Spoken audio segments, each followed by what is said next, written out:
Beep beep, what is up ninjas? My name is Semworld and today I'm going to be making a quick video on how to process your drums. Now, we're going to be focusing on processing them to make them fit in your song, because I hear a lot of people that use drums and it's like, yo man, why do you have those? They don't fit your song. So today I'm going to give you guys a little example in one of the songs that I've been working on. You know, I love to work on music even though I don't release it. I love to work because I get to learn new things and, you know, get new things to teach you guys, and hopefully they're helpful to you as I think they're going to be. So let me show you a little bit of the idea on the song and we'll get started. Just keep in mind the drums are not processed at all right now. Oh, get away from me. I can take it.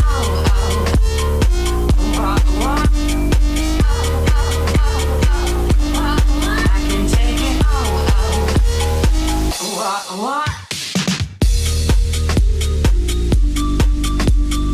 Okay, so some people might go like, oh, the drums sound fine already, Sen. There's nothing to do. However, we can make it better. So straight off the bat, you want to see what genre you are in, and you want to see where the artists are placing their sounds, okay, their drums in this tutorial. Because, you know, in drum and bass, we have a lot of the drums be in the center of the mix, like the kick and snare usually are going to be in the center. In progressive house, we have the snare or the claps more to the sides, in the stereo side of the mix, especially with deadmau5, and it changes. So in bass house, which is what I call this genre, kind of poppy and melodic bass house, the drums, if you have a lot of mono information when it comes to the bass, it's not on the sides of the mix. The drums are actually going to go on the sides, and right now they're in the center, they're in mono. The way we're going to fix this is using a widener. In a return, you're going to apply a Haas effect, and you're going to send your drums there. Now, you might be going, why not just put the Haas effect on the channel send? And I'll tell you guys why right now. So check this out.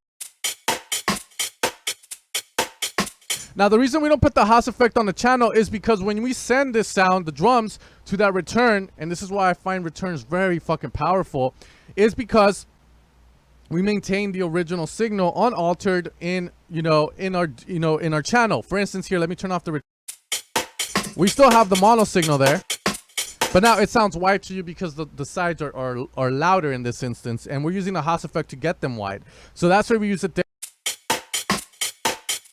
And now here,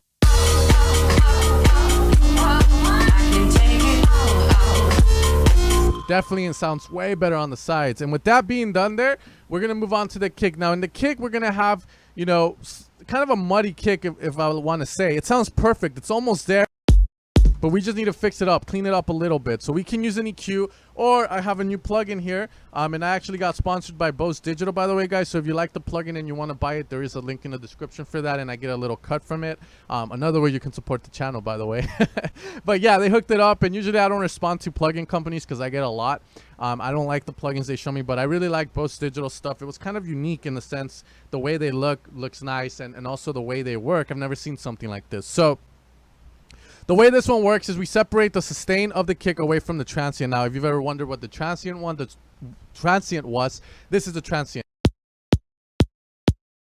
And this is a sustain of the kick.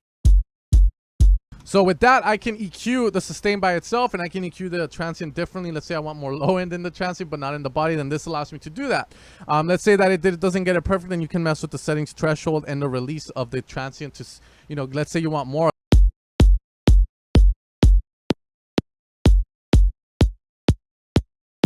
You know, you can kind of pinpoint that there. So let's mess with the transient. I think I want just a higher clip. Not all the way there.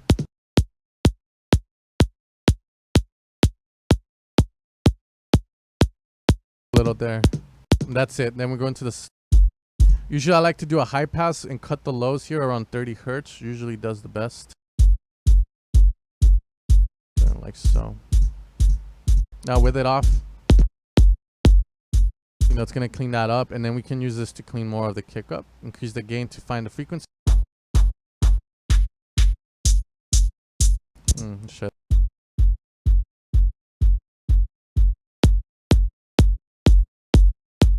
A lot cleaner. There's still another frequency that's bothering me, so we're going to use this. By the way, if my camera dies, I'm sorry, but it's actually going to, it's actually right here. This is a high shell, so let's go into a bell. I think we got, there we go. And now let's hear.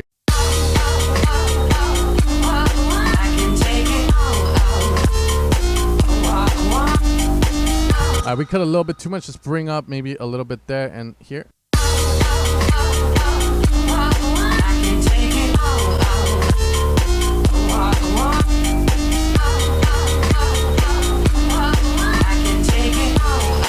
All right, now that we have that, we can go on to the drums. Now, the drums are also going to have a transient, so whenever you compress the drums, you want to make sure that transient's coming through unless you want to squish and make your drums sound like they're not alive. What that means is this. Check it out.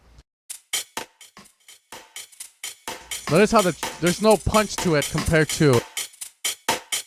Have you ever thought about dynamics? That's what they're talking about. So, what we do is we're going to put the attack licker on 10, and you're going to find the sweet spot of it.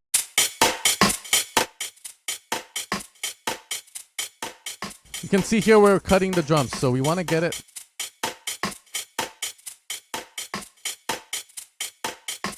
There we are. If you don't know what to put the release, usually leave it at automatic. It does a really good job.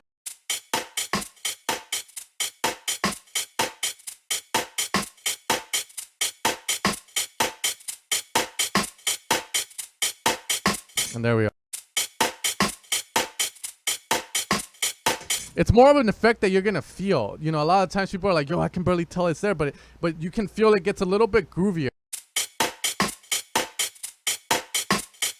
So we're getting, you know, we're letting the initial click of the percussion come through, and then the rest, the body of it gets compressed. That's the idea behind us doing.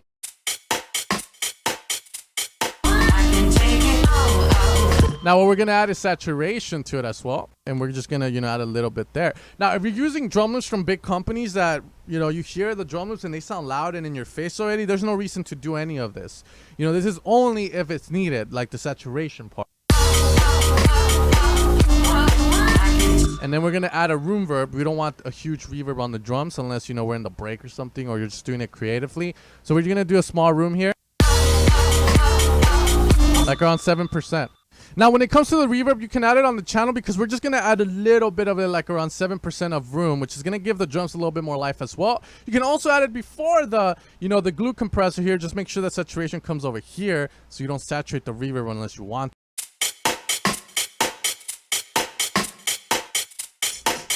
You know, always think the glue or the compressor is going to make the reverb kind of be more in your face. It's going to highlight it. So we can go over here as you get different vibes.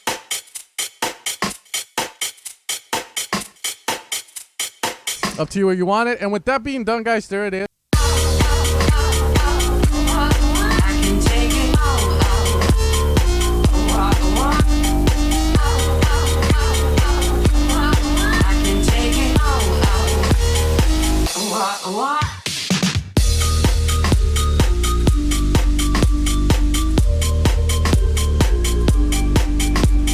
All right, ninjas, and with that being said, peace out. Hope you guys have a good day. Like I said, I'm super tired today, but I just want to show you guys what you would do to process drums. There's a lot more you could do, and there's a lot of other plugins, but it all comes back down to EQing, glue compression, saturation, and also get rid of the lows you're not using. I didn't show that in this one, but I'm sure you guys know that you're supposed to do that. All right, guys, take care, and you guys have a good day. Hopefully, I'll be well rested by tomorrow, and we can get back to doing some crazy shit.